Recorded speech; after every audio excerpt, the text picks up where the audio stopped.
สุขสบายดีทุกคน FC ที่หักแพงมื้อนี้เฮายังอยู่ในกระแสของรถด่วน BRT เกี่ยวกับการรื้อถอนเคิบกันขอบทางแล่นรถด่วน BRT ในนครหลวงเวียงจันทน์ซึ่งเป็นประเด็นดังในปัจจุบันภาคส่วนเกี่ยวข้องก็คือผู้รับเหมาโครงการได้เร่งรื้อถอนเคิบขอบทางรถด่วน BRT อยู่ถนนดงโดถือเป็นส่วนหนึ่งของการปรับปรุงพื้นฐานโครงล่างเพื่อให้มีความสอดคล้องกับระเบียบการปรับปรุงใหม่เพื่อให้สำเร็จโครงการโดยไวของระบบรถมีด่วน BRT ในนครหลวงเวียงจันทน์ถนนดงโดกแม่นหนึ่งในเส้นทางที่สำคัญสายทาง BRT จะแล่นผ่านซึ่งประกอบมีการก่อสร้างปัจจุบันถือว่าใกล้จะสำเร็จสมบูรณ์โครงการดังกล่าวมีความคืบหน้าไปหลายแล้วคาดว่าจะสำเร็จห้อยส่วนห้อยในไวๆนี้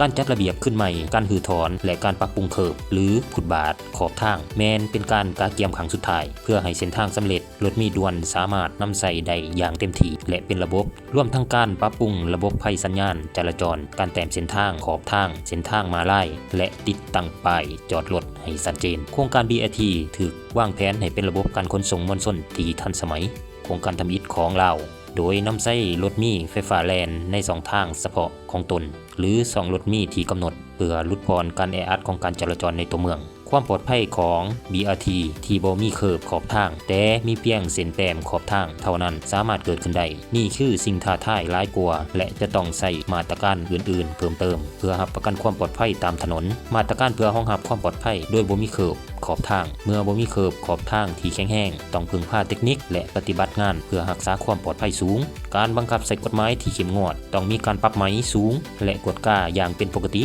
เพื่อป้องกันบ่ให้พาหนะอื่นๆเข้าไปใส่เส้นทางรถด่วน BRT อาจจะนำใส่กล้องวงจรปิดหรือบันทึกอัตโนมัติเพื่อกวดจับระบบการละเมิดของบุคคลทั่วไปการออกแบบทางหรือการทาสีเส้นทางให้เห็นเด่นชัดโดยนำใส่สีที่แตกต่างกันเช่นสีแดงเพื่อให้ผู้ขับขี่รู้อย่างชัดเจนว่าเขตนั้นแม่นเขตสงวนเฉพาะรถด่วน BRT เท่านั้น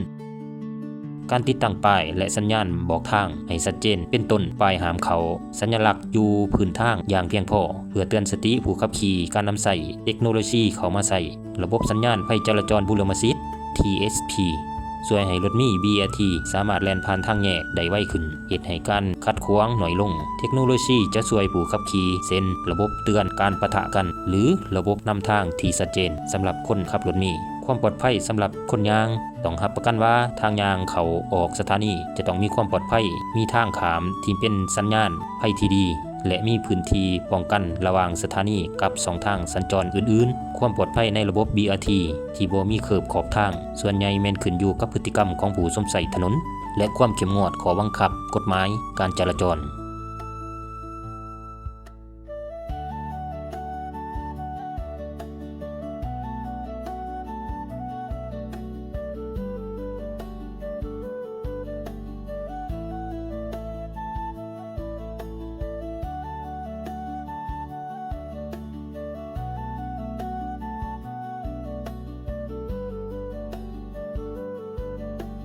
ประชาชนที่นำใส่รถส่วนตัวควรเคารพระเบียบกฎจราจรอยู่ตลอดเวลาบ่ว่าจะมีหรือบ่มีเคิบขอบทางรถมีด่วน BRT ก็ตามถึงแม้ว่าเส้นทาง BRT อาจจะบ่มีเคิบกั้นทางที่ชัดเจนในบางจุดแต่มาตรการที่สำคัญที่สุดก็คือการปฏิบัติระเบียบกฎหมายจราจรอย่างเข้มงวดโดยเฉพาะข้อบังคับการขับขี่หรือจอดในเวลาสัญจรของ BRTเลนเหล่านี้แม่นสงวนไว้สำหรับรถมีด่วน BRT เท่านั้นเพื่อให้รถมีสามารถเดินทางไปตามเวลาที่กำหนดและรับประกันความปลอดภัยการขับขี่หรือจอดในเลน BRT ดังกล่าวเป็นการกีดขวางการบริการและอาจจะถูกปรับไหมตามกฎหมายจราจรให้ทางรถมีด่วน BRT กรณีถ้าท่านต้องได้ข้ามเลน BRT เพื่อเลี้ยวเข้าซอยต้องให้ความสำคัญแก่รถมีที่กำลังแล่นอยู่ในเลนของมันสำคัญปฏิบัติป้ายจราจรและสัญญาณไฟจราจรทั่วไปซึ่งจะช่วยรักษาความปลอดภัยของทุกคนได้การขับขี่ด้วยความระมัดระวังในบริเวณใกล้เคียงกับสถานีเส้นทางด่วนรถมี BRT เพื่อหลีกเลี่ยงอุบัติเหตุเหตุผลที่ต้องเคารพระเบียบจราจรโดยเฉพาะอยู่กับเส้นทาง BRT แม้นมีความสำคัญต่อความปลอดภัยลดพรความเสี่ยงของการเกิดอุบัติเหตุระหว่างรถส่วนตัวและรถมีด่วน BRT รวมทั้งผู้โดยสารทั้งนี้ก็เพื่อประสิทธิภาพของระบบขนส่งมวลชน BRT สามารถเฮ็ดเวียกได้อย่างว่องไวและมีประสิทธิภาพตามจุดประสงค์